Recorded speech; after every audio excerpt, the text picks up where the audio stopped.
Live mula sa TV5 Media Center Reliance. Kasama ang buong puwersa ng News 5. Ito ang 28th KBP Golden Dove Awards at 13th Makatao Awards Best TV Newscast. Frontline Pilipinas.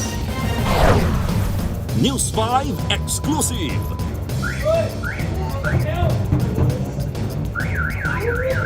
Ang lalaking yan na may baril sumugod sa bahay ng nakagitgitan niyang motorista. May mga baril sila, pumunta sila rito, nakatok kami dito. Sino ba yung mga tao na to? Road rage pa more! Sa Quezon City, driver at konduktor ng bus pinagtulungang bugbugin ng mga rider.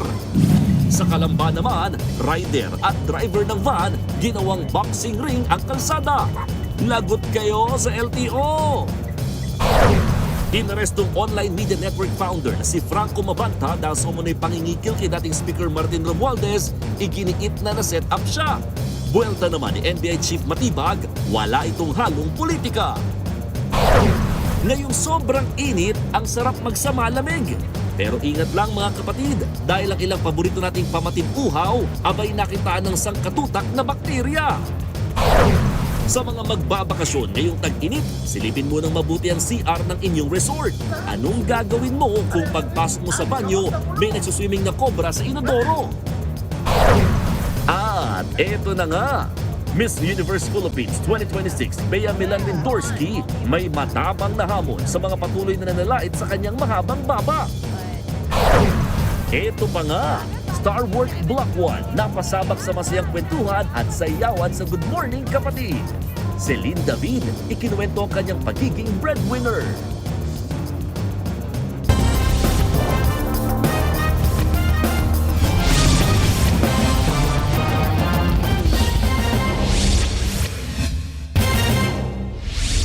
Isang lalaking may dalang baril ang rumesbak para sa mga kaibigan niyang may nakaalitan sa kalsada sa Norzagaray, Bulacan. Bit-bit ang baril, sumugod sila sa bahay ng isang SUV driver.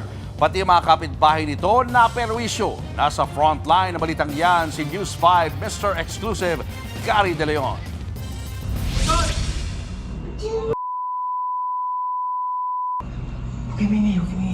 Isang lalaking may hawak ng baril ang sumisigaw sa labas ng isang bahay sa Norzagaray, Bulacan. Ang kasama nitong lalaki na nakahubad, hinahamon ng mga tao sa loob ng bahay na lumabas. Galit na galit ang armadong lalaki at nagpalakad-lakad pa sa harapan ng bahay. Maya-maya pa,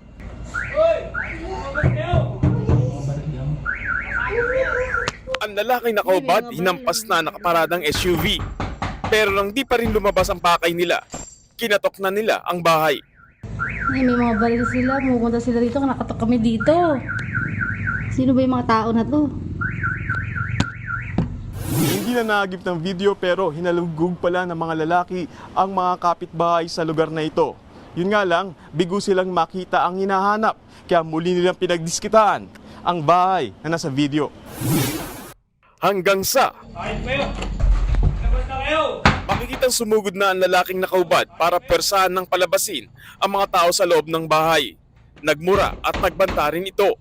Hindi, babasagin ko sa sakyan nyo pag hindi kayo lumabas. Sahip kayo. Kwento ng mga tao sa loob ng bahay. Nagsimula raw ang galit ng mga lalaki nang maagit-gitan ng driver ng SUV. Sa barangay Minuyan, ang dalawa na ay sakay ng motorsiklo. Lasing daw at magkaangkas ang mga ito. Pininaan yung sasakyan.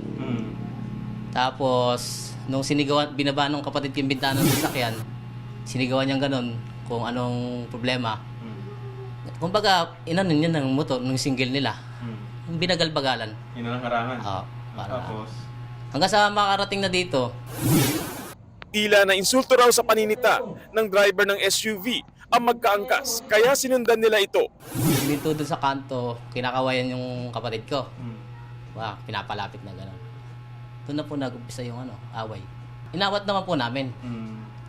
Tinayo ko po yung motor ng lasing kasi po natumbe. Inakala raw lang na ayos na nila at naawat na ang dalawang lasing na tumangging sumama sa barangay. Pero laking gulat nila nang rumesbak ang mga ito kasama ang barkada nilang may dalang baril. Kumakatok po sila, sigaw po sila ng sigaw dyan. Binidyohan ko na po kagad. Para po may ebidensya. Talaga pong gustong pasukin kami rito. Mga lasing din po kasi, kaya malakas po loob nila. Matapos ang gulo, nakita raw nila sa barangay hall ang dalawang lalaking lasing na nagrereklamo pa raw sa barangay. Pero ang kasama nilang may baril, umeskapo na matapos malaman na nakunan sila ng video. Agad naman pong nai-report itong insidente sa ating barangay na agad din pong nakatawag sa ating kapulisan. At dahil po doon, agad po nating naaresto ang dalawa sa tatlong mga suspect na involved. Ito pong lalaking nasa video na kinilalang si alias JC ay nakatakas. Ngunit tuloy-tuloy naman po ang ating manhunt operation. Agad na aresto ang dalawang lalaki. Napasama lang po, no-comment na lang po sir. Napasama? Nagiinuman ba kayo? Opo sir. Patuloy naman ang manhunt operation sa armadong lalaki na sa ngayon daw ay nagtatago na at hindi na pumapasok sa kanyang trabaho. Nagbabalita mula sa frontline, Gary De Leon, News 5. Ito pa ang isang insidente ng road rage sa Quezon City naman. Kinuyog ng mga rider at kanilang mga misis ang nakaalitan nilang konduktor at bus driver. Ang punot dulo ng bugbugan, busina. Nasa frontline ng balitang yan, si Carol De Asa.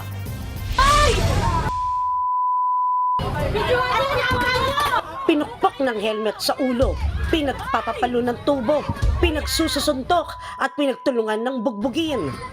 Yan ang sinapit ng lalaking naka-green sa video. Sabado ng gabi yan nangyari sa barangay Pasong Putik, Quezon City. Ang sinasaktang lalaki, konduktor pala ng bus.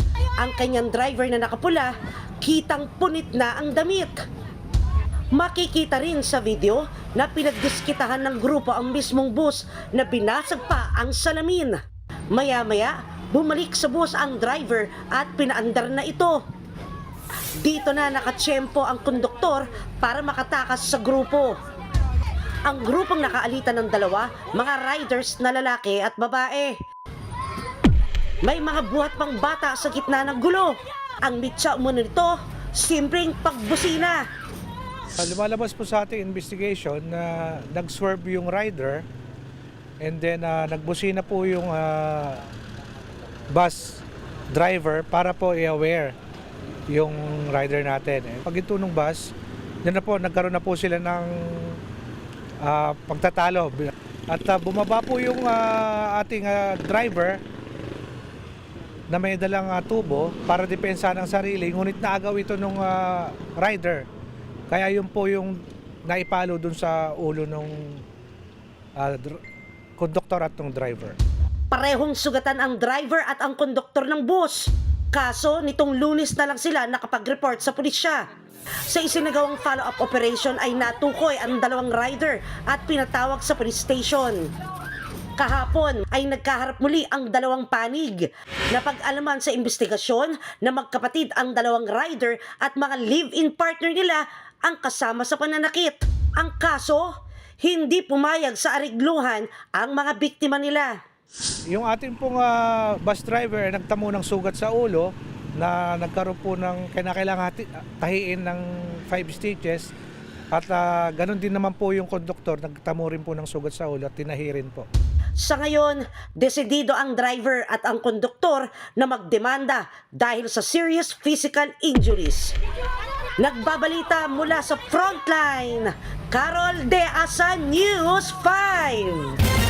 Dumistansya ang Malacanang sa sagutan ni Executive Secretary Ralph Recto at Batangas Congressman Leandro Leviste.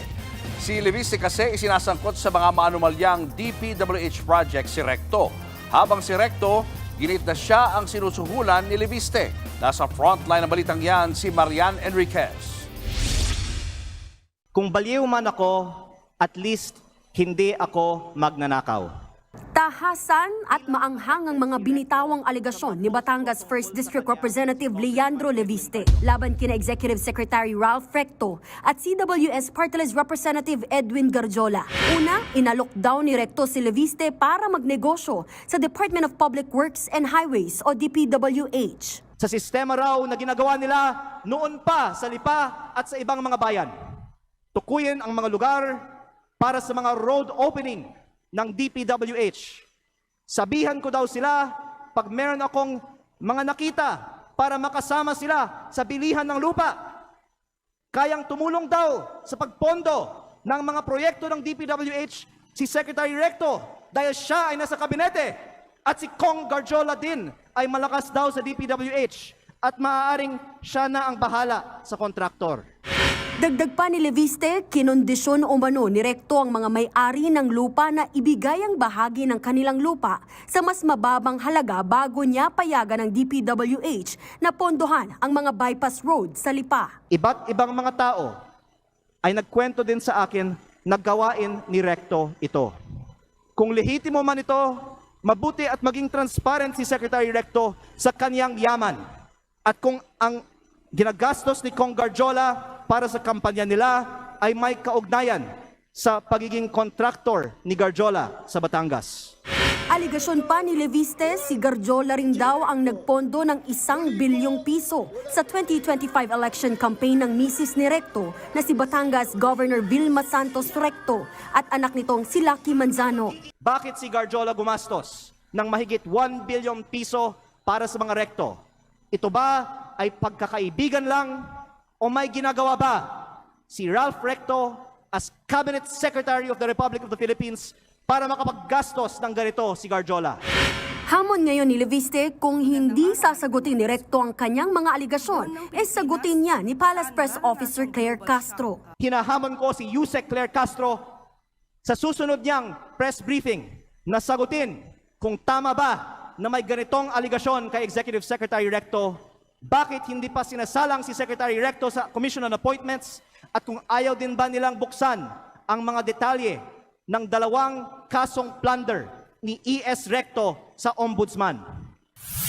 Nang matapos si Leviste sa kanyang privilege speech, nagsalita naman ang anak ni Recto na si Batangas 6th District Representative Ryan Recto. Tinawag niyang fake news ang kapwa kongresista. Hindi po dapat ginagamit ang plenaryong ito upang lahat ng mga haka-haka o paratang na walang sapat na basehan. Walang katotohanan ang mga alegasyon ni Congressman Leviste na mayroon silang may mga maanumalyang transaksyon. Fake news po yan, Mr. Speaker. In fact, I will not stand idly by and let these so-called facts be presented as truth. Kaya si House Deputy Speaker at Iloilo Representative Janet Garin tinanong si Leviste, may ebidensya ba ang mga aligasyon? Sagot ni Leviste, Hindi ko po alam ang totoong nangyari. Pinaparating ko lang ang sinabi sa akin at medyo mataas ang figure na natanggap ko. Baka naman 300, 400, 500 million pesos lang ang ginastos sa eleksyon ng Lipa. Don't take it from me. pero si House Deputy Speaker J.J. Suarez may nilinaw. Magkano po bang ginastos mo sa eleksyon mo? Nasa Facebook po lahat ng ginastos ko at inanunsyo ko naman na ako po ay nag-donate sa aking foundation ng 6 billion pesos para sa mga estudyante at mga typhoon victims. Para lang maintindihan ko, Mr. Speaker, kasi, di ba, sabi... Ako po ay hindi Magkano ba nyo? Dahil sinabi ko nga, sinagot ko na. Ako ay may foundation na nag-donate ng... Ako ay may... So yung foundation ninyo yung gumastos sa kampanya ninyo na 6 na bilyon? Tama po ba yun? Hindi po. Ang sinasabi ko, ako ay may foundation na nagbibigay ng school supplies at bigas. Sa huling tila nawalan ng saysay ang privilege speech ni Leviste matapos pagbotohan ng mayorya na i-strike out sa record ang kanyang mga aligasyon na walang ebidensya. Pinabawi rin ni ML Party List Representative Leila De Lima ang naging pahayag ni Leviste na lahat ng kongresista sa plenaryo ay sangkot sa vote buying. I was asking him about his claim, the general claim, that everybody in this hall has engaged in vote buying. So I was telling him, can you please withdraw that particular portion because we find it offensive. Agad namang pinasinungalingan ni Executive Secretary Recto ang mga aligasyon ni Leviste. Giit niya, ang kongresista pa ang nakiusap sa kanyang suhula ng mga kalaban nito sa politika para umatras sa kampanya. Naghanda pa nga raw si Leviste ng 400 million pesos pero tinanggihan niya ito. Hindi pa nga raw na kontento riyan si Leviste at inalok pa sila ng 1 bilyong piso para iurong ang pagkandidato ng kanyang asawang si Governor Vilma. Bagay na iniyakan pa raw ng ina ng kongresista na si Senator Loren Legarda. Git ni Recto, wala siyang ghost projects, wala rin siyang flood control projects. Tingin pa ni Recto, kaya ito ginagawa ni Leviste dahil aniya sa 24 billion pesos na utang ng kongresista dahil sa umano'y ghost solar projects. Tinawag niyang bitter brat si Leviste. Sa 30 taon aniya sa serbisyo, ngayon lang daw siya nakaharap ng isang taong mas ganid, mas tuso, manlalansin at kaya aniya na isantabi ang katotohanan para lang sa sariling kapakinabangan. Tinawag niya pang deranged at delikadong tao si Leviste na aniya'y isa ring leading national inventor of lies. Wala pang bagong pahayag si Leviste pero nag-post siya sa Facebook ng picture ni Recto at Garjola na tila nakasakay sa isang yate. Sinusubukan pa ng News 5 na kunan ng pahayag si Garjola pati na si Senator Legarda. Ang palasyo naman, hands-off na raw sa issue ni Recto at Leviste. Nagbabalita mula sa Frontline, Marian Enriquez, News 5. Naniniwala ang social media personality na si Franco Mabanta na set up ang pagkakaaresto sa kanya at sa 4 niya pang kasamahan. Inaakusahan sila ng higit 300 million pesos na pangingikil umano kay dating House Speaker Martin Romualdez. Live mula sa Pasay, nasa frontline ng balitang yan, si Gio Robles. Gio, paano ba nabisto itong pangingikil daw kay Romualdez? Cheryl, nabisto ang umano'y pangingikil matapos ikasa ng NBI ang isang entrapment kagabi. Inabot ng ilang oras ang operasyon na yan matapos magpalipat-lipat sina Mabanta mula sa isang luxury hotel sa Makati hanggang sa naaresto sila sa isang exclusive village sa Pasig.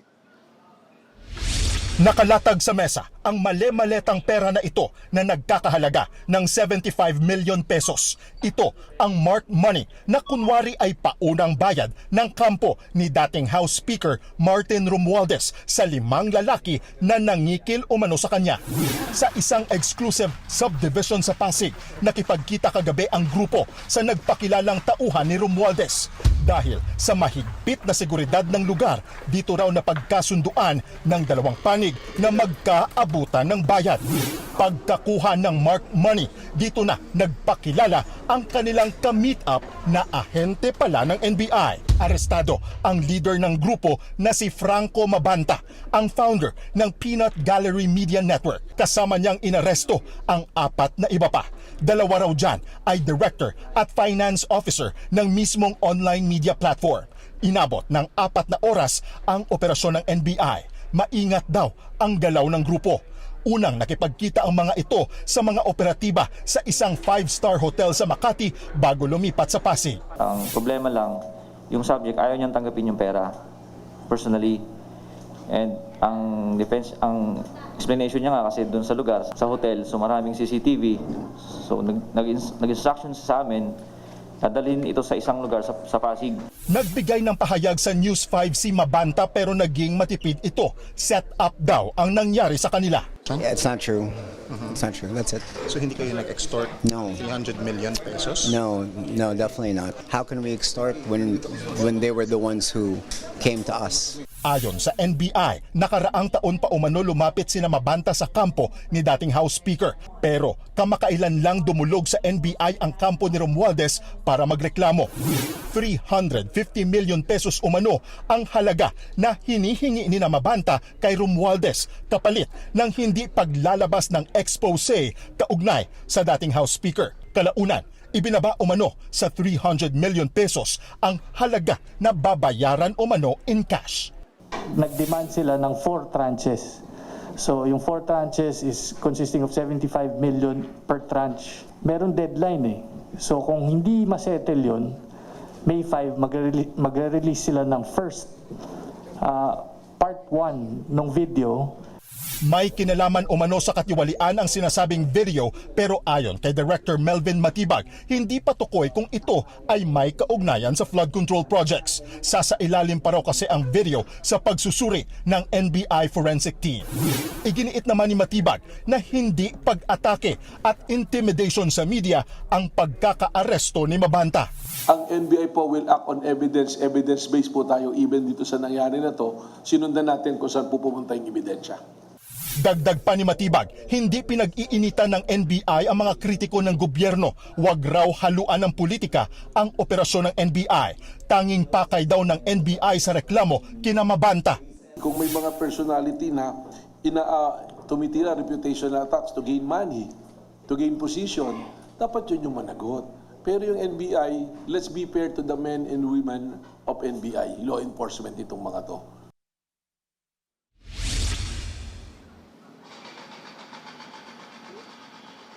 Via online ang inquest ni Mabanta na nagpapatuloy sa mga oras na ito.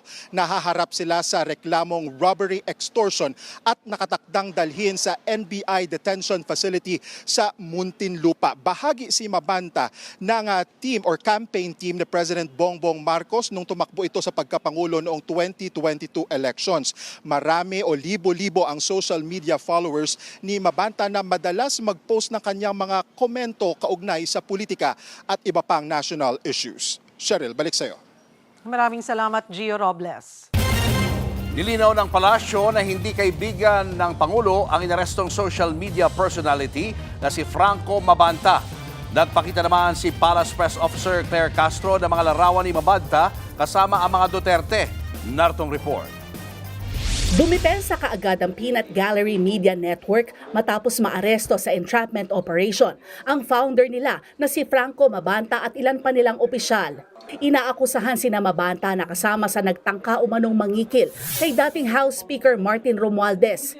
Sa pahayag ng network, sinabi nilang setup ang nangyari. Si Romualdez daw mismo ang nasa likod nito para patahimikin sila. Nitong mga nakalipas na buwan ay nagsasagawa na raw sila ng research tungkol sa umano'y katiwalian ni Romualdez. Maglalabas daw dapat sila ng expose at malalagay daw sa desperadong sitwasyon si Romualdez kaya sila pinatahimik. Ipinag-utos na raw ni Mabanta sa kanyang mga kaalyado na ilabas ang 90-minute expose sakaling may mangyaring di maganda sa kanya. Dagdag pa ng network, nakikinig na si Pangulong Bongbong Marcos sa kagustuhan ng taong bayan na mapanagot ang nasa likod umano ng pananabotahe sa unang 3 taon ng kanyang administrasyon. Bago itatag ang Peanut Gallery Media Network, kilalang bahagi ng campaign team ni Pangulong Bongbong Marcos noong 2022 presidential election si Mabanta. Natanong si Palace Press Officer Yusek Claire Castro kung kakilala nga ni PBBM si Mabanta. Sagot naman ni Castro, hindi po siya kaibigan ng Pangulo. Sunod namang ipinakita ng Palace Press Officer ang mga larawan ni Mabanta kasama si dating Pangulong Duterte, Vice President Sara Duterte at Harry Roque. Pero maingat din sa pagsagot si Castro nang tanungin naman kung ano ang koneksyon ni Mabanta sa mga Duterte. Ay, kayo po ang magtanong sa kanya. Lalong-lalo na po, marami naman po yata siyang na-feature sa kanya mga articles na halos ay kumakalaban sa administrasyon. Nitong Lunes lang naghain din ng resolusyon si Bicol Saro Representative Terry Ridon para paimbestigahan ang umano'y disinformation operations ng PGMN. Partikular dyan ang may kaugnayan sa issue sa singil sa kuryente. Nagbabalita mula sa Frontline. Faye Tobias, News 5. Tinutugis ng mga otoridad ang isang nambugbog at halos patayin ang kanyang ex-girlfriend sa Quezon City. Sa nag-viral na video na pinost ng biktima, makikitang ilang beses na sinuntok, dinaganan, ginudngod sa sahig at binalot pa ng tela ang ulo ng babae bago ito tangkang sakalin. Ayon sa QCPD, nangyari yan sa loob ng isang boutique na pagmamay-ari ng biktima sa barangay Bahay Toro. Ligtas na nakatakas ang babae. Kinilala ang 50 anyos na suspect na si Joel Tan. Nananawagan ng QCPD sa sinumang makapagbibigay ng impormasyon tungkol sa kinaroroonan ng suspect. Arestado ang isang grupo na nahulihan ng halos kalahating milyong pisong halaga ng mga nakaw na kable sa San Juan. Ang isa sa mga suspect na huli sa akto sa loob ng manhole. Nasa frontline na balitang yan si Brian Castillo. Nadatnan pa ng mga otoridad sa manhole ang lalaking yan sa Arroyo Street, Barangay Addition Hills sa San Juan. Huli sa akto ang lalaking nagnanakaw ng kable ng telepono at internet. Kita pa sa video ang makapal na rolyo ng cable wires at ang malaking bolt cutter na ginamit umano sa pagputol. Nabisto ang pagnanakaw matapos makatanggap ng tip ang mga otoridad na may kahina-hinalang truck na paikot-ikot sa lugar at humihinto sa mga manhole. Pagtapat nila dun sa manhole na pag tinanggal nila yung takip, papasok sila, gamit yung mga bolt cutter nila, hilahin kagad nila yung mapuputol nila kasi mahal yun. Natunton din ng nasabing truck, may karga na itong halos kalahating milyong pisong halaga ng mga nakaw umanong kable. Kasi yan sinusunog yun, kinuha nila yung tanso, yun ang mahal. Inaresto naman ang 16 na sakay ng truck, kabilang na ang driver. Pero depensa ng driver, nabook lang daw siya sa isang delivery app. Hindi ko po sila kilala, mga first time ko lang po sila nakita. Nakita ko kasi doon, ang halaga ng presyo niya is 4,100. Kaya kinuha ko siya Manila to Imus. Ngayon, hindi ko naman alam na puro tao pala kasi nung tinawagan ko sila, ang sabing ikakarga lang yung fiber wire. Ang naaktuhan naman sa manhole na si Julio, na-recruit lang din daw online. Lilipat bahay lang daw po, na ganun. Pero nung nandun na po kami, sinabi naman po sa amin yung totoo na ganun nga po gagawin. Tapos babayaran daw kami 3,000. Depende po sa pakinabang sa gagawin namin trabaho. Inaalam pa ng mga otoridad kung saan ibabagsak ang mga ninakaw na kable at kung may malaking grupo sa likod nito, mahaharap ang mga naarestong sospek sa reklamong theft at paglabag sa Anti-Cable Television and Cable Internet Tapping Act. Nagbabalita mula sa Frontline, Brian Castillo, News 5. Arestado ang isang lalaking tirador ng cellphone sa ilang lugar sa Rizal. Ang modus niya, magpanggap na customer saka magnanakaw. Nasa frontline ng balitang yan, si Dave Abuel, exclusive. Patanong-tanong pa ang lalaking ito pero hindi naman pala siya bibili dahil ang pakay niya talaga ay ang cellphone sa mesa. Nangyari ang insidente sa isang tindahan sa Rodriguez, Rizal. Ipinangharang pa ng sospek ang hawak niyang nakahangoy na damit habang kinakausap ang tindera. Bigo pa siya nung una kaya binago niya kunwari ang kanyang posisyon para masipat ang pwesto ng cellphone. At sa sunod niyang tangka, sumakses ang kawatan sa pagkuha ng cellphone. Agad niya yang ibinulsa. Parang nilito niya ako ganyan, so tatanong ko siya ng ibang price ng items, ganyan po. Tapos binubulsa na pala niya yung cellphone ko. Hindi na raw nila nahabol ang kawatan na mabilis nakasakay ng jeep.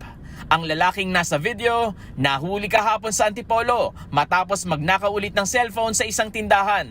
Na alam po namin na sangkot pala siya sa isang insidente sa isang thrift shop. Nalaman lang po namin ito sa isang Facebook page po. Kunwari nagtatanong-tanong siya, is bigla niya pong in-upload yung cellphone ng ating mga biktima at kumaripas po ito agad ng takbo papalayo doon sa phone shop. Aminado ang suspect sa ginawang pagnanakaw sa Antipolo pero itinanggi niya ang insidente sa Rodriguez, Rizal.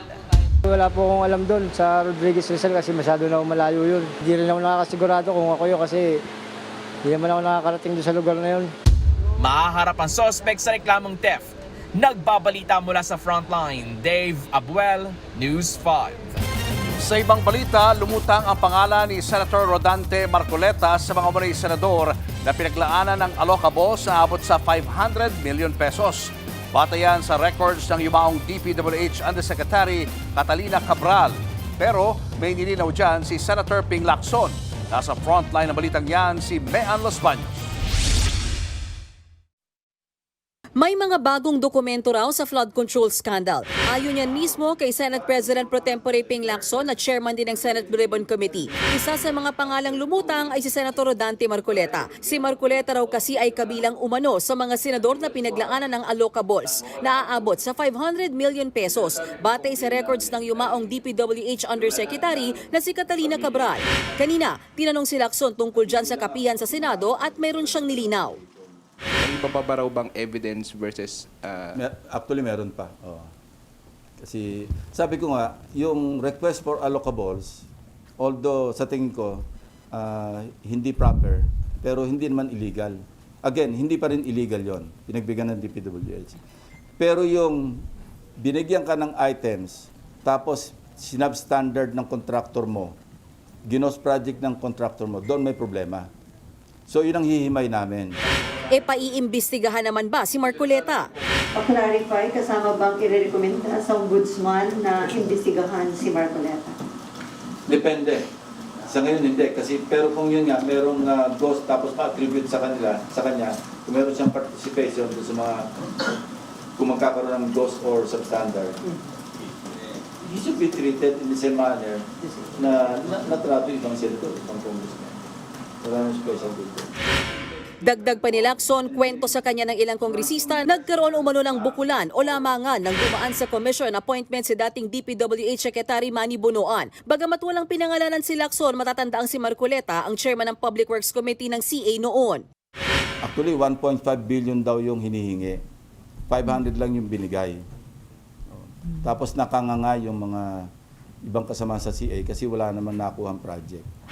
Ibibigay raw ng Blue Ribbon Committee lahat ng ebidensya sa ombudsman para maimbestigahan. Merong handwritten. Kung napagbigyan, obviously napagbigyan, care of na eh. Ngayon, yung projects na yon may listahan. Gusto naming malaman. Senators and congressmen po ito? Yeah, both. Marami. Marami yun. Meron ng isang legislator, ganyan kakapal yung kanyang request eh. Hininga ng News 5 ng reaksyon ng Ombudsman at si Senator Marcoleta pero wala pa silang sagot. Samantala, ilang beses nang nagpalitan ng patutsyada sina Lacson at Marcoleta sa Senado. Kahapon nga muli silang nagkasagutan. Kine-question kasi ni Senator Marcoleta bakit hindi tatanggap ng tanong si Lacson matapos i-deliver ang progress report ng committee sa flood control probe. Ano pa raw ang saysay ng privilege speech ni Lacson? Napatrobak din si Marcoleta sa mga bagay na hinangaan niya kay Lacson. Pero giit niya, nalulungkot siya dahil nagbago na ito. Pero bakit ngayon po ay nagkaiba, Mr. President? Parang yung pedestal na aking hinangaan, yung alamat na nandoon, unti-unting gumuho. Nalulungkot po ako at nangyari yun, Mr. President. Dagdag pa ni Marcoleta, bakit din ba siya laging pinapasaringan? Ang kapakanan ng mamamayan ng ating bansa, ang importante rito po. Yung direksyon natin. Bakit kailangan akong palaging pinapasaringan?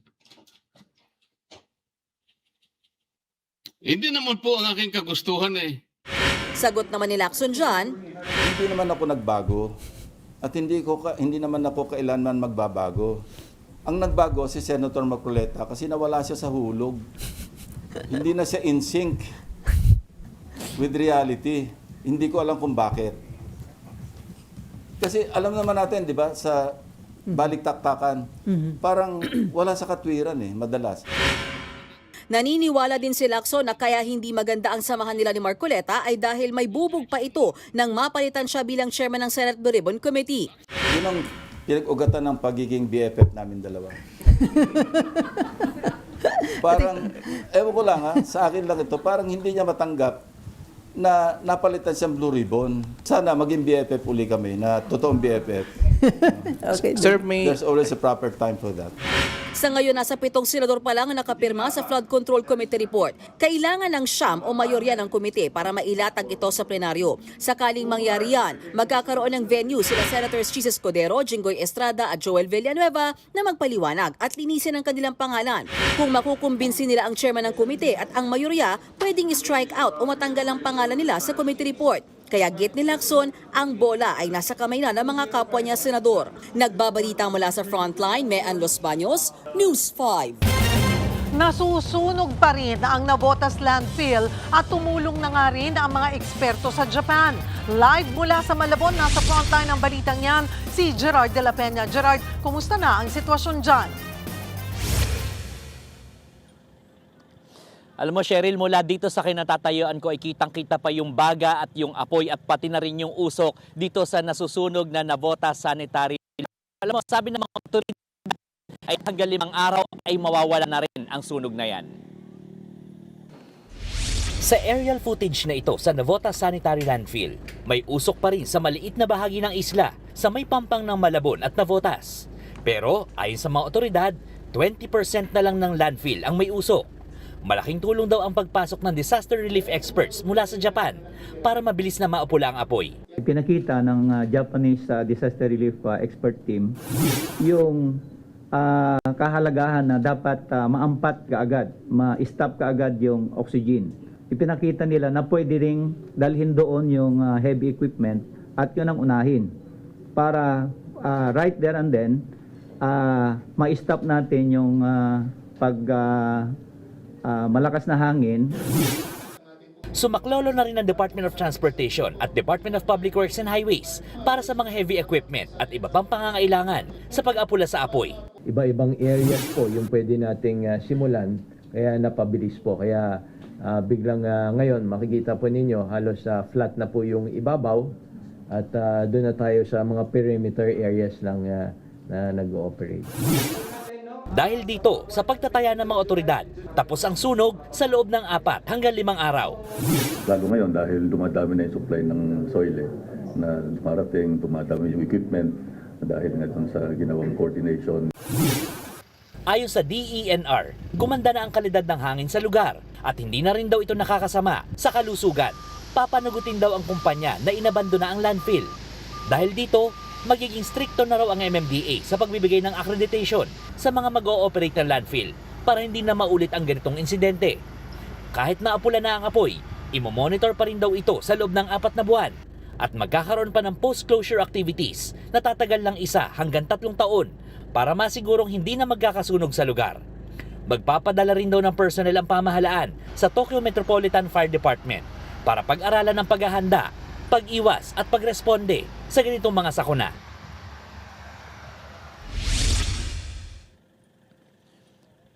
Cheryl, itong landfill na ito, bali ito ay na-expropriate na ng pangalan o nabili na ng pamahalaan gawing papunta doon sa bagong airport na ginagawa dyan sa Bulacan. Pero may kipag-coordinate pa rin daw ang mga otoridad doon sa pribadong kumpanya na gumagawa ng airport para nga masiguro na hindi na ulit magkakasunog dito sa lugar na ito.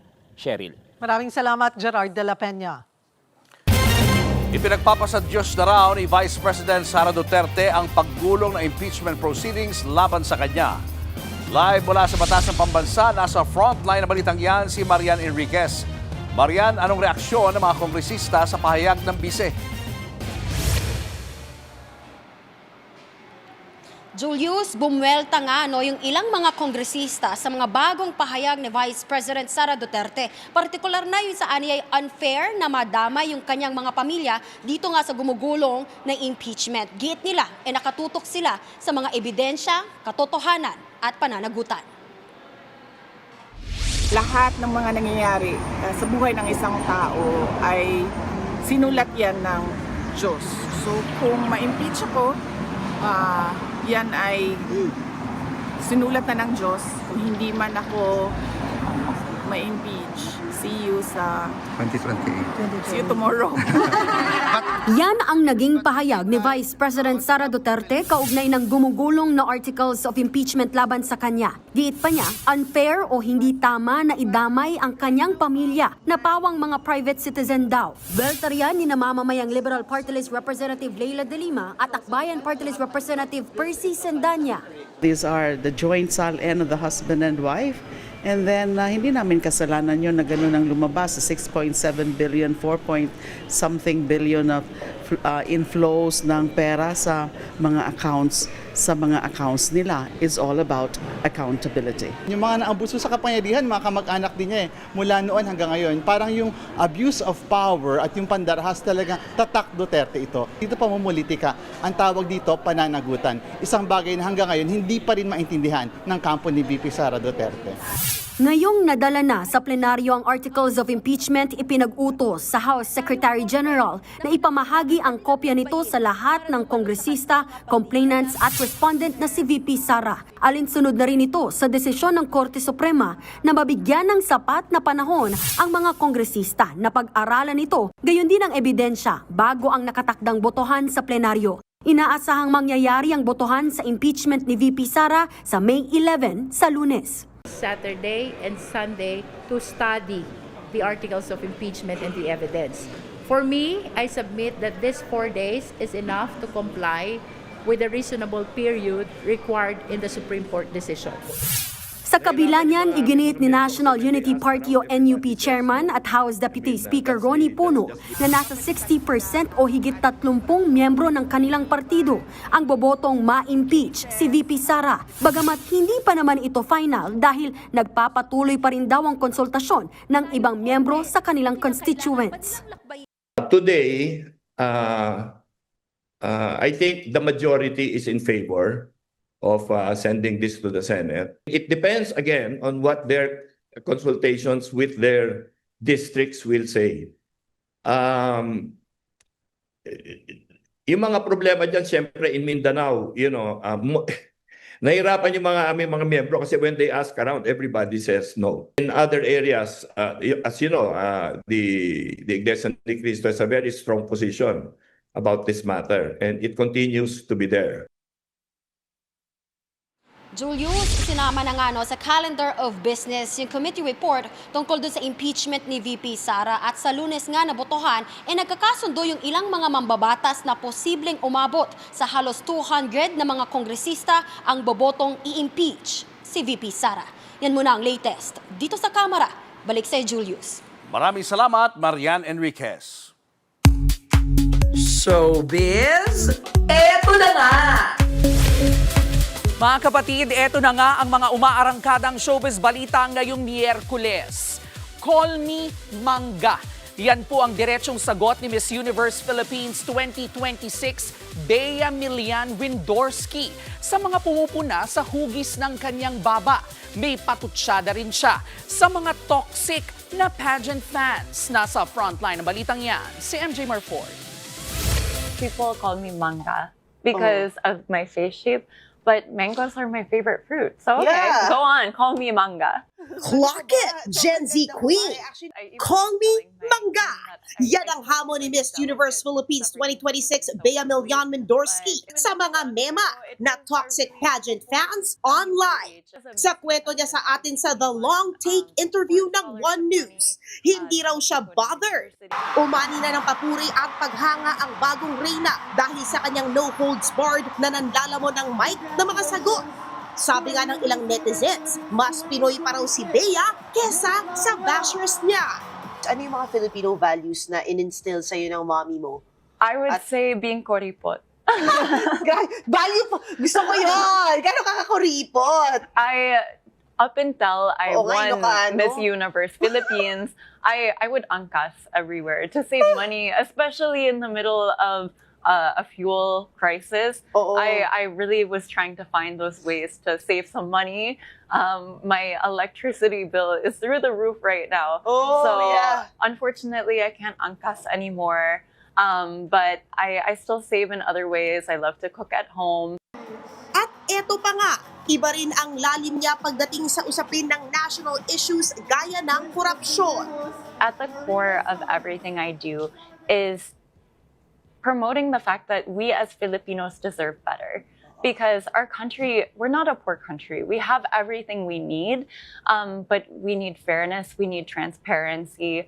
Iba rin talaga ang Queen Bee. Panoorin ang full interview ni Bea Milian Windorski sa One News YouTube page at ngayong Biyernes sa One News sa Signal. Abangan din ang red carpet homecoming niya with kapatid employees at ang pagbisita niya sa Dabarkad sa Itbulaga. Nagbabalita mula sa Frontline, MJ Marfori, News 5. Susunod, Cobra biglang lumitaw sa inodoro. LQ o lovers quarrel nawi sa pananaksak ng hairpin. TNT tropang 5G importable ball na dismaya kaya pinunit ang jersey sa gitna ng laro. At News 5 exclusive, pamunuan ng MUPH nagpaliwanag sa isyu ng pangahampas umano ng cellphone ni Queenmaker Jonas Gafud. Abangan ang lahat ng yan sa pagbabalik ng Frontline Pilipinas.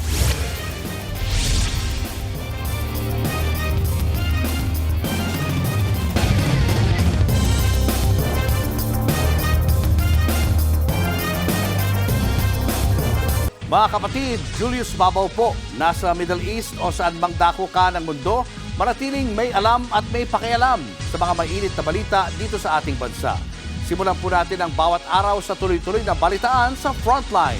Mag-follow at mag-subscribe sa social media pages ng News 5. Sa mga kapatid nating gustong magbakasyon ngayong tag-init, doble ingat sa mga binubuk niyong resort, lalo na kung nakita niyo lang sa social media. Dalawa kasi ngayon ang mga scammer na kunwari may-ari ng resort. Nasa frontline ng balitang yan, si Ian Suyo. Ngayong summer season, pinakadinarayo ang mga resort at swimming pool para makapagtampisaw sa gitna ng mainit na panahon.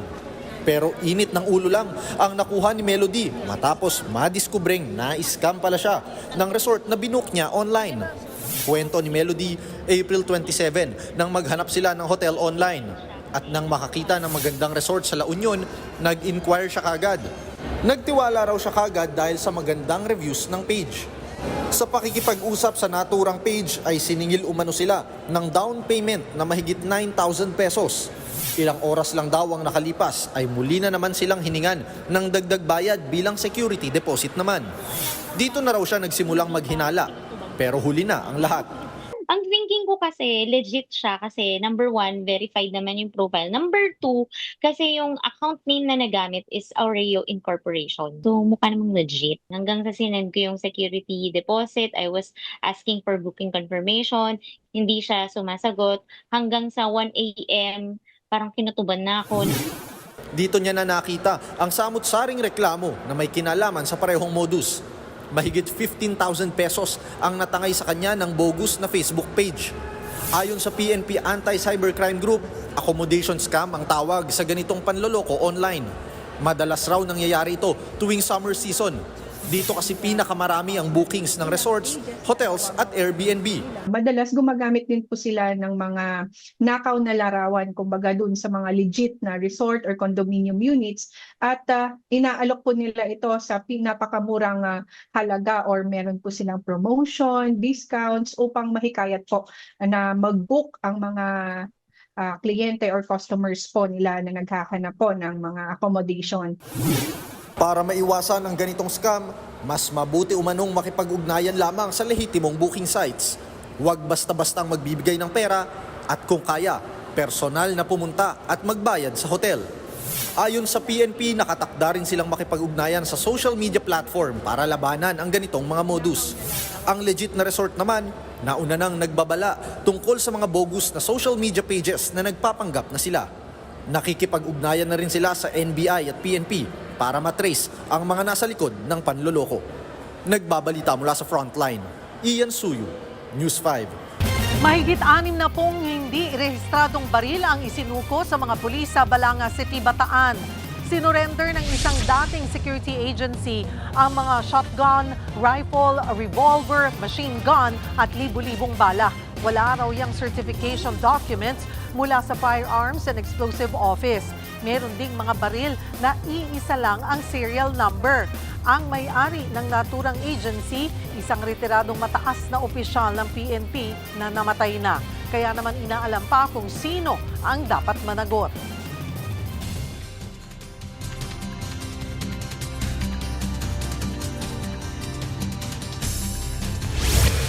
Weather update tayo mga kapatid. Balikan na natin itong binabantayan nating dalawang sama ng panahon sa loob at labas ng ating Philippine Area of Responsibility. Ito pong binabantayan nating low pressure area ay mas lumalapit na sa ating landmass o kalupaan. Ito po ay huling namataan ng Pag-asa sa layong 305 kilometers east ng Hinatuan, Surigao del Sur. Yan po ay hindi pa rin natin nakikita ang maging isang ganap na bagyo, pero yan po ay posibleng magpaulan sa ilang bahagi ng ating bansa, particularly sa Visayas at Mindanao habang tumatawid po yan sa ating bansa. Samantalang, ito namang bagyo sa labas ng PAR ay lumakas pa at isa ng tropical storm. Nabigyan na rin po yan ng international name na hagupit. Kaya po sa wikang Filipino ito, dahil galing din po sa ating bansa, ito pong salita ng hagupit na ginamit nga as international name ng bagyo pong ito mga si hagupit. Ito pong bagyong si Hagupit ay may taglay na lakas na hangin na nasa 65 kilometers per hour. Malapit sa kanyang gitna at kung minsan may mga pagbugsong umabot sa 80 kilometers per hour. Ito po ay napakalayo pa naman sa anumang bahagi ng ating bansa. Ito ay huling namataan ng Pag-asa sa layong 2,185 kilometers east ng Mindanao. Pero yan po ay kumikilos sa pakanluran sa bilis na 15 kilometers per hour at posibleng makapasok sa loob ng ating Philippine Area of Responsibility sa darating na weekend. If ever makapasok na po yan sa ating PAR, ito po ay mabibigyan ng local name na Kaloy. Sa ngayon, inaasahan natin ng unti-unting paglakas niyan habang binabaybay itong parte ng karagatan dito sa Pasipiko. Pero pag makalapit na po yan dito sa ating bansa, meron tayong inaasahang bagyang paghina niyan. Sa ngayon, wala pa po yung direktang epekto sa atin. If ever, mas malapit na po yan sa darating na linggo hanggang Lunes sa susunod na linggo, yan po ay posibleng makaapekto na dito sa eastern section ng Luzon at eastern section ng Visayas, yung kanyang panglabas na kaulapan. Pero sa ngayon, ito pong malaking bahagi ng Visayas, medyo mainit pa po at malinsangan yung ating panahon. Meron tayong mga posibleng thunderstorms sa araw na ito hanggang bukas dito po sa areas ng Southern Leyte at Eastern Samar dahil po dito sa ating binabantayang low pressure area. At bukas nga ng hapon hanggang gabi, halos buong Visayas na po ang makararanas ng maulap na panahon at posible rin po yung ating mga thunderstorms. So tumataas po yung ating tsansa ng pag-ulan bukas dahil dito sa ating binabantayang low pressure area. Kasama na po dyan ang mga major cities gaya ng Cebu, Negros, kasama na rin po dyan ng Leyte. Sa darating na Biyernes, malilipat naman yung ating concentration ng pag-ulan dyan po sa Palawan, kasabay po ng pagtawid itong binabantayan nating sama ng panahon. Dito naman sa Mindanao, meron tayong mga posibleng pag-ulan na thunderstorms at naranasan na nga natin yan dito po sa ilang bahagi ng Soc-Sargen area, BARMM, ngayong araw na ito, maging dito po sa Caraga. At bukas, mas madadagdagan pa yung ating mga pag-ulan dito sa Caraga region, kasama na po dyan ng Davao region, maging dito sa Northern Mindanao, kasabay po ng pagtawid itong ating binabantayang low pressure area. Kaya again, mag-ingat po tayo sa mga posibleng magiging epekto ng mga pag-ulan ito, gaya ng mga flash floods and landslides. Yung mga areas naman na wala pong mga pag-ulan, patuloy pa rin tayong makararanas ng mainit at maalinsangang panahon. Sa katunayan, narito po ang ating pinakamatatas na heat index. Magiging mainit pa rin po ang malaking bahagi ng Luzon. Yung ating pinakamatatas na heat index ay posibleng pong pumalo sa hanggang 44 degrees Celsius sa may Palawan. Sa Leyte naman, nasa 43 degrees Celsius po yan. Sa Palawan, nasa 42 degrees Celsius din po yan. Ganun din po sa Cavite at ilang bahagi ng La Union. Dito po sa Metro Manila, napakainit din po ngayong araw na ito. Pumalo sa hanggang 35.5 degrees yung ating maximum temperature at naglaro yung ating heat index mula 39 hanggang 41 degrees Celsius. At magpapatuloy pa po yan sa mga susunod na araw. Wala po tayong nakikitang magiging epekto nitong ating binabantayang low pressure area sa Metro Manila. Mag-ready pa rin po tayo sa matinding init ang panahon, lalong-lalo na sa tanghali. Pagsapit ng hapon, nagiging maulap po yung ating panahon. Pero medyo malinsangan pa rin po yung ating panahon dyan. Kaya doble ingat pa rin po tayo mga kapatid. At yan muna ang latest sa ating lagi ng panahon. Muli ako po ang inyong weather frontliner, Alvin Pura, na lagi may panahon para sa iyo.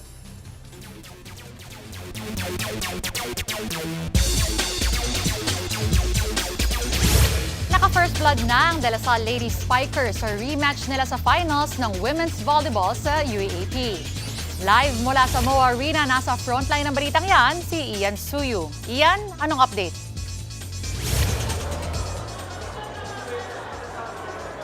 Denise, magiging masaya ang gabi at masarap ang tulog ng mga fans ng Lasal dahil walang patumpik-tumpik agad tinapos ng DLSU Lady Archers ang laro at pinataob ang defending champions na NU Lady Bulldogs para makuha nga ang 1-0 na lead at head start sa kanilang best of 3 finals ng UAAP Women's Volleyball Tournament dito yan sa MOA Arena.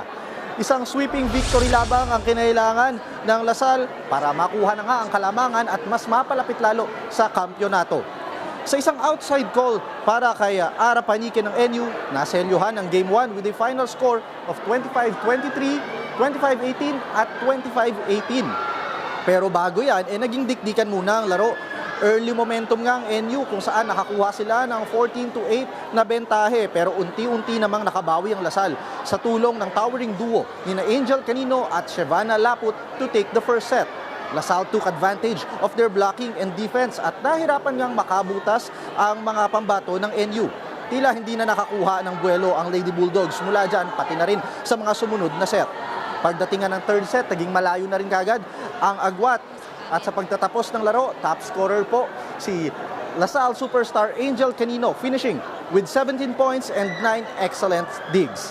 Samantala sa men's tournament naman, nakuha naman ng NU Bulldogs ang panalo in a thrilling 5-set victory kontra naman po yan sa FEU Tamaraos. At ang next game na natin, Game 2 Sabado, may tsansa na ang Lasal at ang NU sa men's naman na maselyuhan na at masarado na para makuha na nila ang kanilang inaasam na titulo.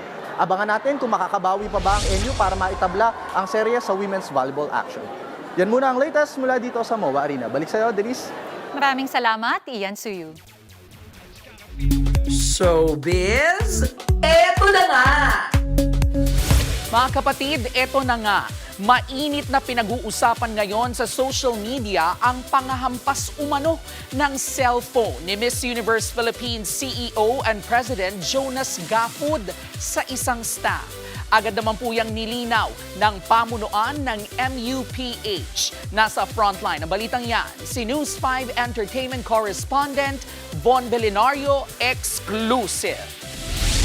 Viral ang videong yan ni Miss Universe Philippines President and CEO Jonas Gafud nang ihampas niya di umano ang hawak na cellphone sa isa niyang staff noong Coronation Night last weekend sa Mall of Asia Arena.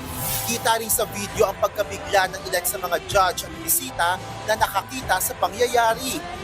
Dahil dyan, kabi-kabila ang naglabas ang opinyon laban sa tinaguriang Queenmaker. Eksklusibo sa News 5, minabuti ng MUPH management na linawin ang issue. He was very frustrated when the mics were not working. He was trying to call the production. It's unfortunate, but it's just out of frustration. I think anybody in production would feel that way. It's unfair for him to be judged by people, to be bashed for that one incident. Sa kabila niyan, masaya ang ilang hurado sa pagkapanalo ni Bea Milan Mindorski. Fantastic. I mean, she's a fantastic contestant. All lovely, the Miss Universe people. Ibang klaseng experience na syempre i-judge yung mga nagagandang Pilipino. Masaya ako para sa kanya kasi talagang deserving naman. Yes. Ire-represent ni Bea ang bansa sa 75th Miss Universe sa November sa Puerto Rico. Nagbabalita mula sa frontline. Von Belenario, News 5. Susunod, News 5 exclusive. 2 babaeng nagpakilalang miyembro ng media ipinaaresto ng mismong gobernador dahil sa kasong estafa. Cobra na ispatan sa inidoro ng isang resort. At nakamamatay na hantavirus na ipapasa na ngayon ng tao sa tao ayon sa World Health Organization. Yan at iba pa sa pagbabalik ng Frontline Pilipinas.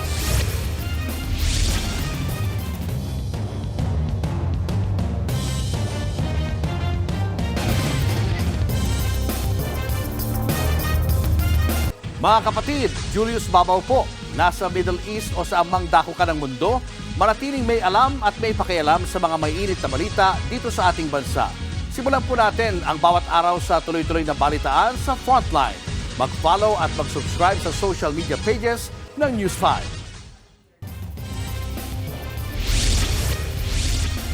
Mahigpit na pinagbabawal ang pagpasok sa permanent danger zone ng Bulkang Mayon sa Albay. Pero may mga residente pa rin pumupuslit. Live mula sa Ginubatan, Albay, nasa frontline ng balitang yan si Mon Gualvez. Mon, bakit daw may mga pilit pa rin nga bumabalik at ano rin ang ginagawa ng mga otoridad? Cheryl, hindi pa rin inaalis sa mga otoridad yung banta ng pyroclastic density current o yung tinatawag na uson mula sa Bulkang Mayon. Kaya kanina, eksklusibo tayong nakasama sa pag-iinspeksyon at mahigpit na pagbabantay ngayon ng mga otoridad dahil may ilang mga residente pa nga ring sinasangkalan ang sarili nilang kaligtasan makapasok lang sa loob ng 6-kilometer permanent danger zone para lamang sa binabalik-balikan nilang kabuhayan. Sumama ang News 5 sa Daraga Police sa Albay, papunta malapit sa nag-aalboroto pa ring Bulkang Mayon. May timbrero kasi na patuloy ang pagpasok ng ilang residente rito, lalo na sa loob ng 6-kilometer permanent danger zone. Ang siste, hindi na sa mismong kalsada dumaraan ng mga pumupuslit, kaya isa ito sa ininspeksyon ng mga otoridad kanina. Dito namin naabutan ang mag-asawang may pinupulot sa ilalim ng mga puno. Agad silang sinita ng mga pulis at hiningan ng ID. Depensa nila, ngayon lang daw sila pumanik sa lugar. Kulang sa financial. Anong ginawa niya dito? Nagkuha ng walis tingting para ipagbenta. Alam din daw nila ang panganib sa lugar. Sanayan lang talaga. Kailangan alam kung saan-saan talaga manguha ng makakain. No? Talagang kailangan magsubok talaga. Nag-set up na rin ang mga pulis ng border control point sa main road papasok sa lugar. Pero wala pa kaming 10 minuto rito, napansin namin ng isang lolo na may bitbit pang asarol galing sa loob. Nagtanim lang daw siya ng sitaw malapit sa lugar. Bakit ka pumasok pa rin? Dito, malapit pa lang, hindi na sa malayo. Hindi ka ba natatakot sa Natakot ako sa uson, kaya tinitingnan ko palagi. Pag may pumutok, bigla akong aalis. Babala ng PHIVOLCS, sunod-sunod ang naitatalang pyroclastic density current o yung tinatawag na uson na mabilis na pag-agos pababa ng pinagsamang abo, bato at mga gas mula sa bulkan. Pinakamalala nga rito ay yung nangyari nitong Sabado na umabot ng mahigit 5 kilometro at nagdulot ng matinding ashfall. Sa satellite data mula sa Philippine Space Agency, hindi bababa sa 8,544 na hektarya ang nabalot ng abo sa Albay. Katumbas yan ng nasa kalahati ng laki ng Quezon City. Dahil dito, anumang dahilan na makapasok sa danger zone, ekis yan sa mga otoridad. May mga ilan pa po ang sadya po dito ay mag-ani at yung iba naman po ay for entertainment purposes lang, magkuha ng vlog para sa kanilang mga social media account. Ano man pong human activity po sa loob po ng 6 km permanent danger zone ay pinagbabawal po. Aminado ang mga pulis, mahirap mabulaga oras na matsyempo ang may tao pala sa pinagbabawal na bahagi ng Mayon Volcano. Ang habol po natin dito ay zero casualty. Kaya po talagang naghihigpit po tayo dito po. Bukod sa mga checkpoint, nag-deploy na rin ng ilang pulis na magruronda sa boundary ng 6 at 7 kilometer danger zones ng bulkan. Babala nila sa mga mauhuli, may multa itong 5,000 piso at pagkakakulong na hindi aabot ng 1 taon. Mahigit 1 kilometro na lamang ang layo o distansya ng inabot itong uson mula rito sa 7 kilometer extended danger zone. Kaya ganoon na lamang ang kaba ng mga residente, lalo't malapit lang din ang kanilang mga kabahayan dito sa mga gully o daanan naman ng lahar.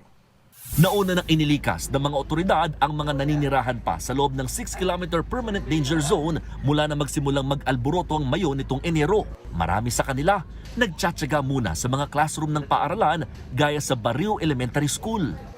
Nasa 82 pamilya ang nandito galing sa barangay Kirangay mula sa bayan ng Kamalig. Ang iba sa kanila lumikas lamang nitong Sabado matapos matabunan ng lugar ng makapal na abo. Siyempre, tinawa ako sa mama ko, tsaka sa akin na din. Dahil? Parang wala na sa amin nagmamalasakit doon. Sobrang takot kasi sa akin okay pa. Kung masuffocate yung matanda, may ano pa naman, may konting nanamatayan sa puso. Bukod sa pagkain at tubig, may iba pa silang panawagan ngayong hindi makapaghanap buhay dahil sa sitwasyon. Kung pwede sana po, diaper, madaming diaper, tsaka gatas na lang. Yun lang po. Diaper, importante. Minsan nga po, pag yung short, tatapon ko na lang, di man kaya maglaba. Sa kabuuan, aabot na sa mahigit 1,000 pamilyang lumikas dahil sa pag-aalboroto ng Mayon. Katumbas yan ng halos 5,000 individual. Nauna nang isinailalim sa localized state of calamity ang 8 LGU sa Albay dahil sa patuloy na pag-aalboroto ng bulkan.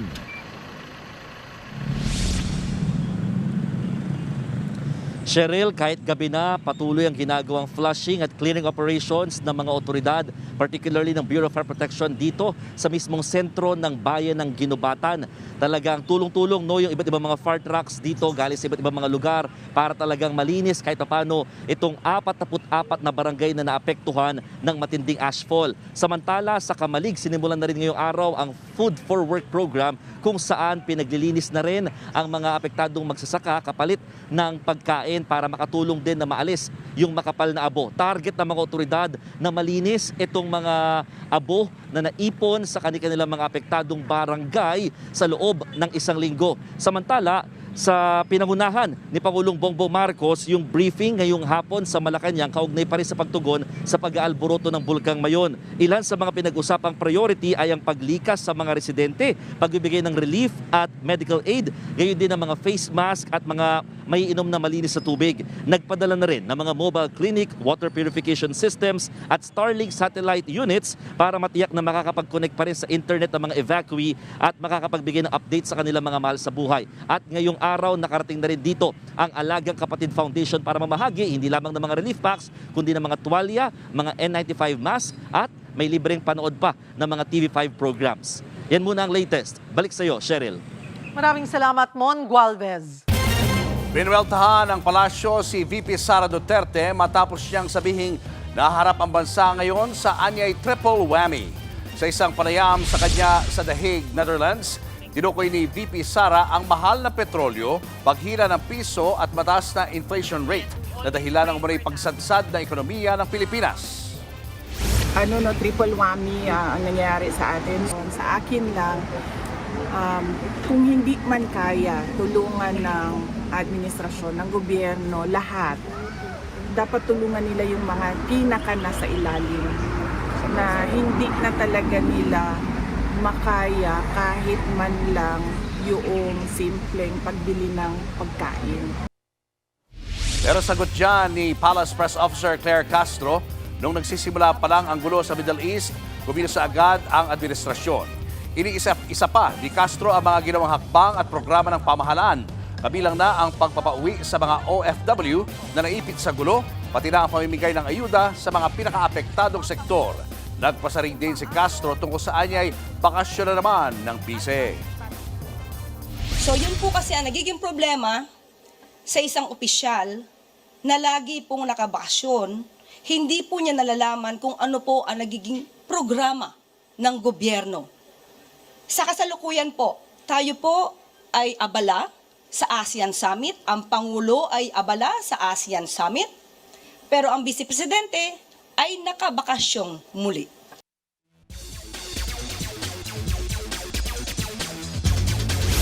Pinunit ni TNT Tropang 5G Import Bolbol ang kanyang jersey sa gitna ng laban nila kontra sa Magnolia Hotshots. Ayun eh. Pinunit niya. Oo, nainis. Uy. Frustration. Tila na-frustrate si Bol dahil natambakan na sila ng Hotshots 45-29 sa second quarter pa lang. Agad namang nagpalit ng maayos na jersey ang former NBA player at nagpatuloy ang laro. Pero sa huli, natalo ang TNT. Sa kabila yan ng exceptional game ni Bol na naka-PBA career high with 53 points and 13 rebounds. Susunod, road rage na naman.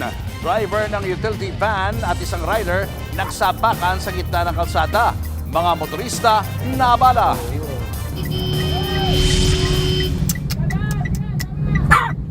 Kuya, tanggal pa yung brake. A secret in Prague actress Andrea Brillantes ibinida ang kanyang summer outfit.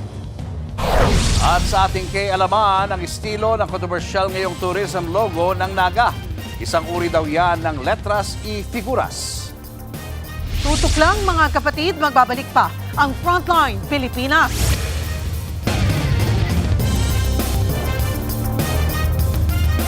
Mga kapatid, Cheryl Cosim po. Nasa Estados Unidos, Canada o saan mang dako ka ng mundo, manatiling may alam at may pakialam sa mga mainit na balita dito sa ating bansa. Simulan natin ang bawat araw sa tuloy-tuloy na balitaan sa Frontline. Mag-follow at mag-subscribe sa social media pages ng News 5.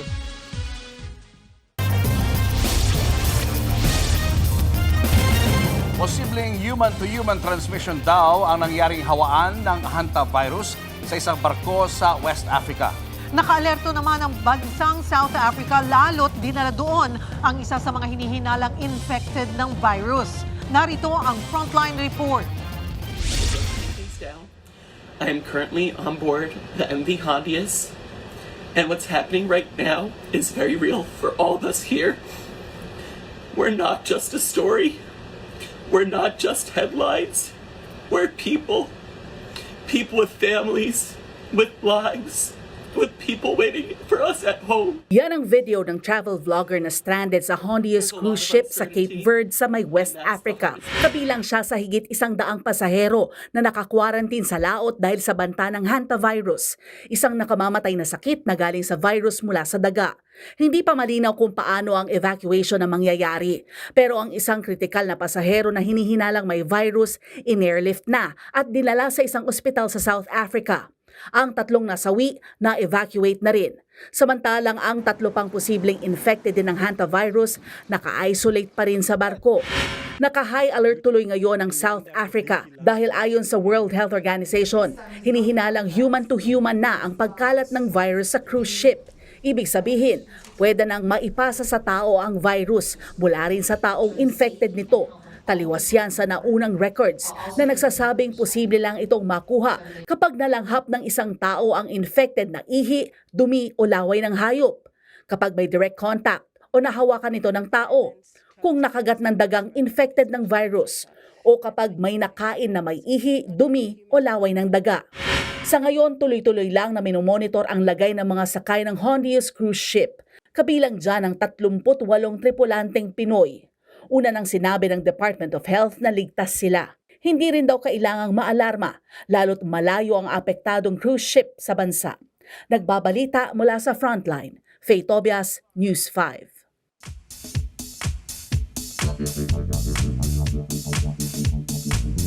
Mga kapatid, bago pa po nauso ang Canva at logo generators, may pa-creative typography na ang Pilipinas. Ang tawag po dito, letras y figuras.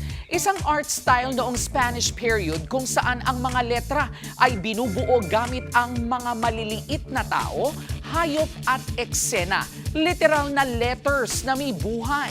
Dito nga po nakilala si Jose Honorato Lozano.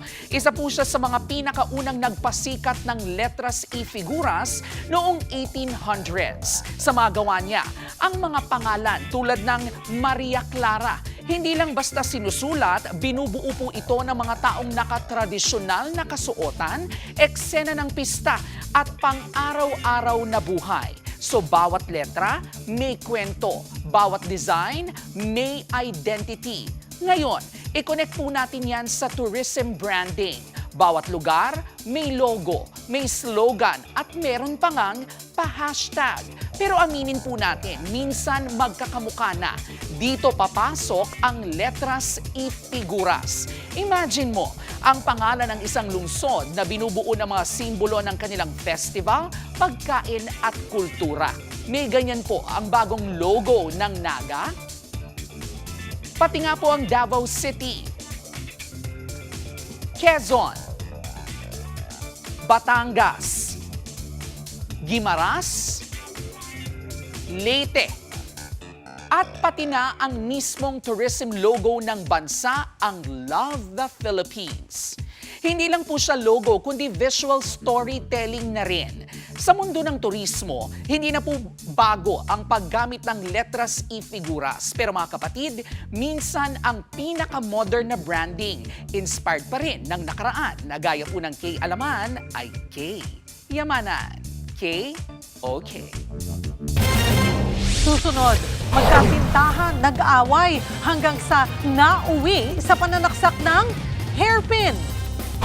News 5 exclusive, dalawang babaeng nagpakilalang miyembro ng media, gobernador pa ang biniktima. Timbog tuloy sila. At Star Works, Block 1, nakisayaw sa Good Morning Kapatid. Celine David, ikinwento ang kanyang pagiging breadwinner.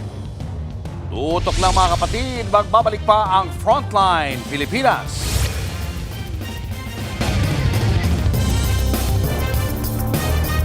Mga kapatid, Cheryl Cosing po.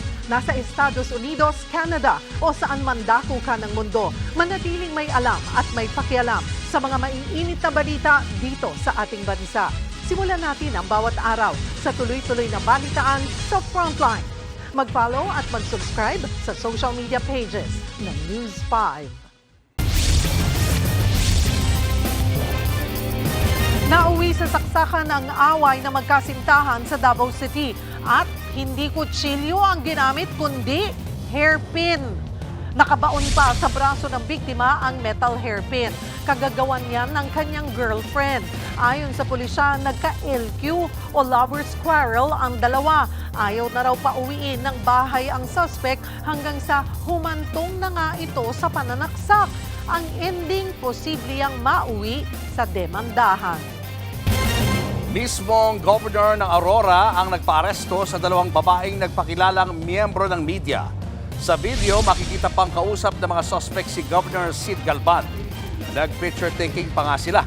Nanghingi raw ng 7,000 pesos sa mga suspect para maipublish sa kanilang pahayagan ang programa ng Kapitolyo. Nang tanggapin ng suspect ang sobrang may lamang pera, agad na silang pinusasan. Napagalaman dati na palang inireklamo sa ganitong modus ang mga magkunwaring mamahayag.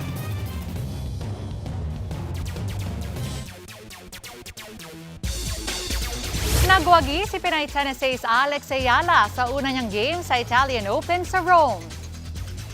Opening set pa lang ay nagpakitang gilas agad si Alex at nasuwi ang pambato ng Poland na si Magdalena Frek. Bumawi naman si Magdalena sa second set at git-gitan sila sa deciding set. Sa isang punto, nag-tie pa sila at 4-all. Pero sa huli, si Alex ang nakalamang. Abante na si Alex sa round of 64. At yan muna ang latest sa frontline ng sports. Ako po si Denise Tan. Susunod, cobra biglang lumitaw sa inodoro. At pantanggal uhaw na mga samalamig sa tondo contaminated ng bakterya. Yan at iba pa sa pagbabalik ng Frontline Pilipinas.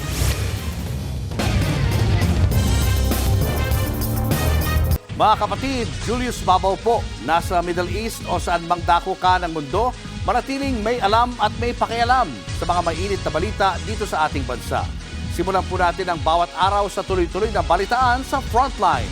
Mag-follow at mag-subscribe sa social media pages ng News 5.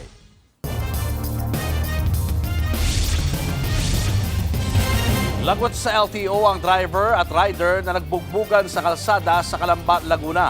Dahil dyan maraming motorista ang naabala. Nasa frontline ng balitang yan si Gary De Leon.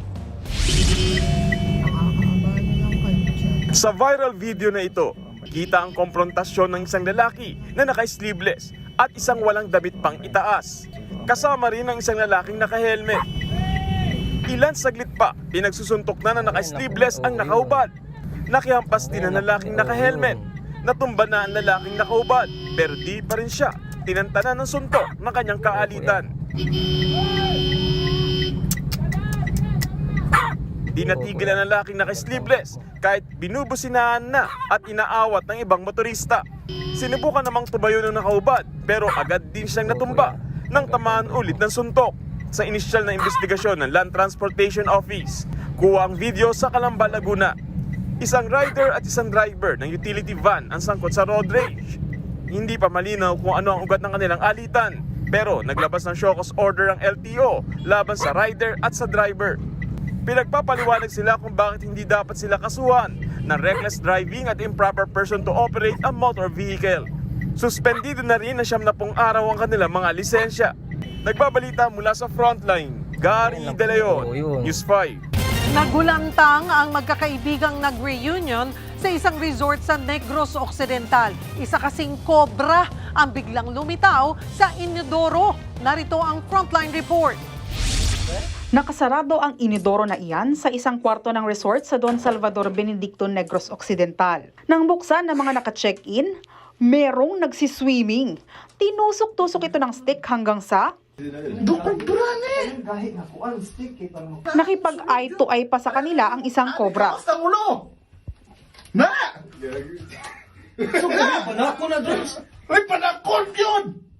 Grupo ng magkakaibigang nagre-reunion ang naka-check-in sa resort. Agad silang humingi ng tulong sa staff ng resort na mabilis namang rumesponde. Pagbalik nila ng kwarto, nasa labas na ng inidoro ang cobra. Gumapang ito papasok sa butas ng lababo. Sa isang punto, tinusok-tusok pa ito gamit ang walis. Kwento ng uploader, isa sa kanila ang naliligo noon nang mapansin ng ahas sa CR. Akala niya dumilang, so flash niya po ulit. Pagka-flash niya po, doon na lumabas yung ulo. Lumabas siya kasi sinabihan niya kami na, guys, if ever gagamit kayo ng CR, wag lang muna ata sa, wag nyo lang muna buksan yung toilet bowl kasi merong ahas. Hindi malinaw kung paanong nakarating sa inidoro ang cobra, pero iniwan daw kasi nilang bukas ang pintuan ng kanilang kwarto. Bagamat nahuli naman ito kalaunan at itinurn over na sa mga otoridad. Nagbabalita mula sa Frontline, Ana Cruz, News 5. Sa pulsa video ang pagwawala ng isang elepante at pagpunteriya nito sa isang kotse sa India.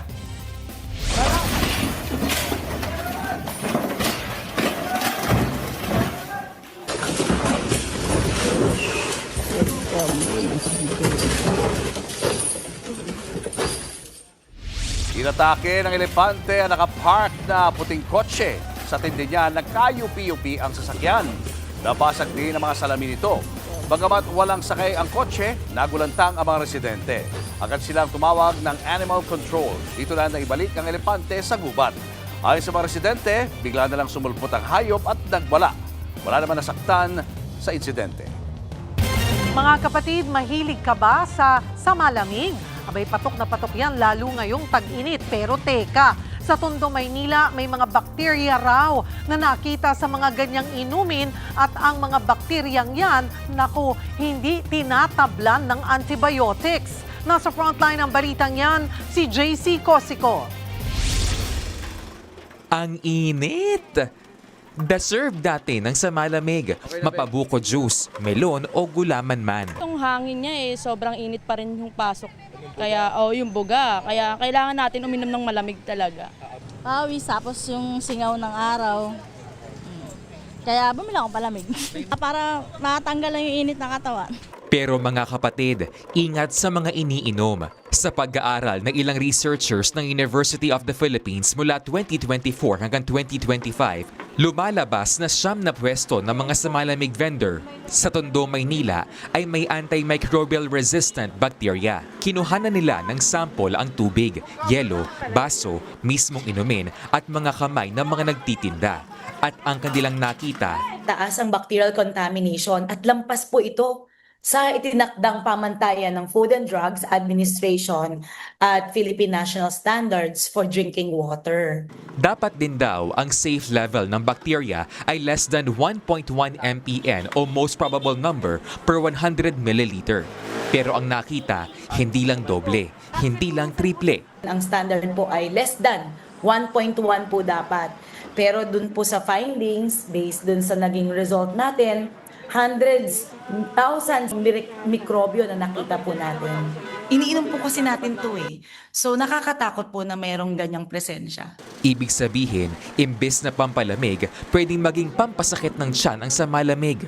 Ayon pa kay Doc, nakadepende sa dami ng bacterial content na maiinom o makakain ng isang tao ang epekto nito. Lalo na kung ang mainom ay yung antimicrobial resistant bacteria. Pagka nagkasakit po siya at bibigyan po siya, re-resetahan siya ng doktor ng karaniwang antibiotics, hindi na po magiging effective. So kailangan po mas mataas na antibiotics po ang kakailanganin. Ang simpleng impeksyon ay maaaring maging banta sa buhay. Kabilang sa nakitang may contamination ay ang mga kamay ng mismong nagbebenta. Nakukuha ang bakterya kapag hindi naguhugas ng kamay, kapag nakontamina habang naghahanda ng inumin o di kaya kapag humahawak ng pera.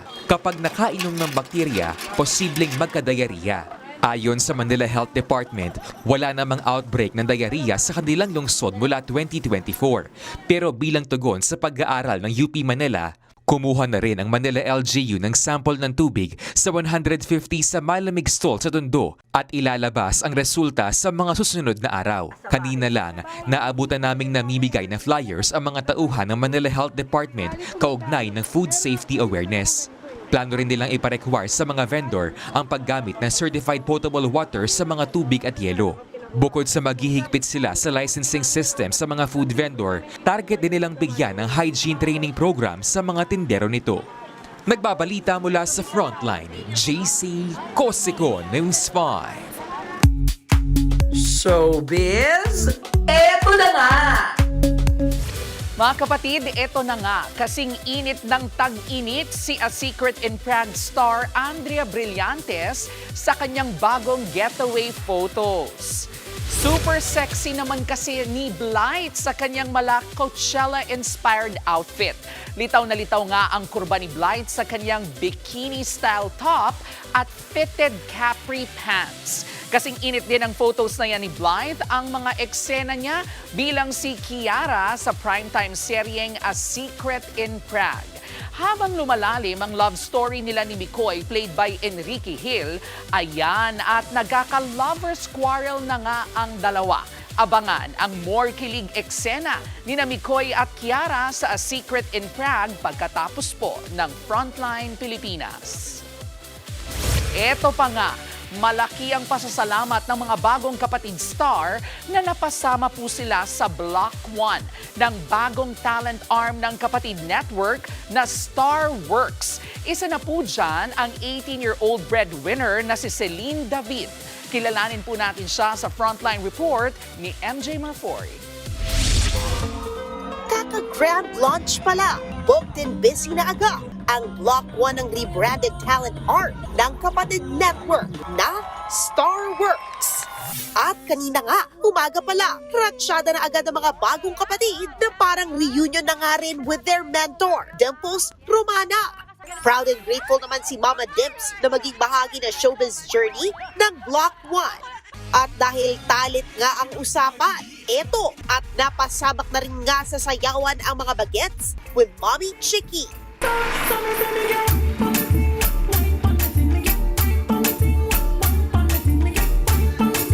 O diba? Ang aga-aga pa, pero ang taas na ng energy. Ganyan kadeterminado ang Starworks artist to put in the work. Especially true yan para kay Celine David na breadwinner ng kanyang pamilya. Kamakailan nga ay nag-celebrate ng kanyang debut si Celine, ang first ever birthday party niya. Pang-celebrate lang talaga namin tuwing birthday ko. It's either Watatops or Monde. Pero yung favorite ko doon, kapag ginising nila ako ng 12, Happy birthday, Celine! Ito na yung Minions na may candle. Blow, edi tapos na. Yan na yung birthday. So, walang handa kahit spaghetti? Wala po. Kaya naman, malaki ang pasasalamat ni Celine sa opportunity na mapabila sa roster ng Starworks artist. At gaya nga ng laging sinasabi ng Starworks head na si Mr. M, work makes stars. Kaya go lang ng go ang Block 1. Susunod naman nilang bibisitahin ang Vibe this weekend. Nagbabalita mula sa Frontline, MJ Marfori, News 5. Thank you very much. At yan nga po ang ating mga showbiz update at K-Alaman ngayong Miyerkules. See you tomorrow mga kapatid. Ako po si Jervy Wrightson. Abangan niyo ulit kami bukas dito sa TV5 sa 1PH RPTV, True TV at 105.9 True FM. Kami ang inyong mga kapatid sa Balitaan at Public Service. Walang iwanan sa Frontline Pilipinas.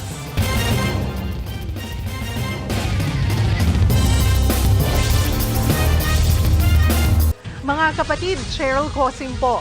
Nasa Estados Unidos, Canada o saan mang dako ka ng mundo, manatiling may alam at may pakialam sa mga mainit na balita dito sa ating bansa. Simulan natin ang bawat araw sa tuloy-tuloy na balitaan sa Frontline. Mag-follow at mag-subscribe sa social media pages ng News 5.